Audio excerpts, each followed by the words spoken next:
When working with NoSQL databases, it's best practice to avoid the number of joins you use to build your data model. Even in SQL, joins can cause additional overhead and slow down data retrieval. But what happens when you can't avoid joins? For example, imagine you're building an enterprise resource planning or ERP system. One of the most important parts of the system is the org chart.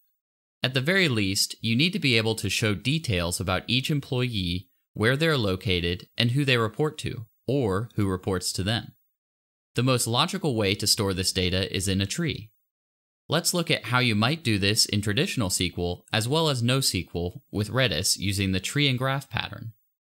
Storing trees in SQL is pretty straightforward, as SQL is designed specifically for relationship modeling.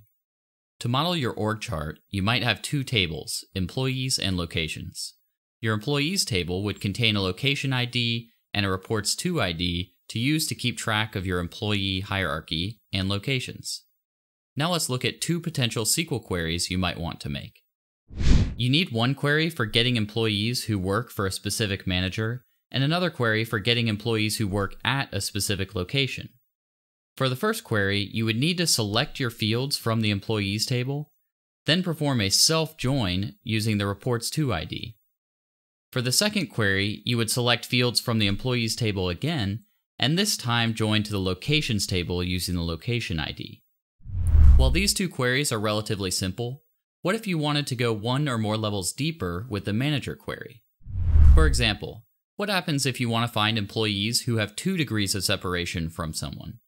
This becomes more complicated to accomplish with SQL and requires you to add additional self-joins.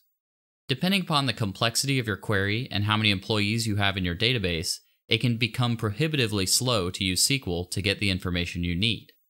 Redis comes with built-in graph capabilities, which make working with complex relationships more intuitive and faster.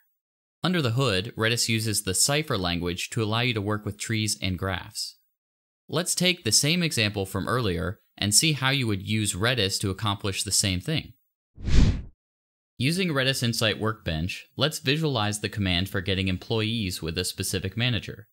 For this, we'll use the graph.query command and match an employee to another employee using the reports to relationship. We will also filter the right side of the relationship to employees named Doug. Running this query will give us a visualization including Doug's node and all of Doug's reports. In this visualization, you can see Doug and all of his reports, Val, Otto, and Phil. But what if you want to find employees with 2 degrees of separation, as we discussed before? While you would have additional joins with SQL, in Redis this can be accomplished very simply by adding an asterisk and a 2 next to the relationship in our query. This will limit the results to people who are only 2 degrees of separation from Doug. The built-in graph capabilities of Redis allow you to use the tree and graph pattern to model complex relationships without having to worry about the complexity of SQL queries. While this pattern is useful for HR systems, it's also seen in content management systems, product catalogs, social networks, and more. Thanks for watching. If you like what you see and you want to hear more, please like this video, comment, and subscribe to our channel.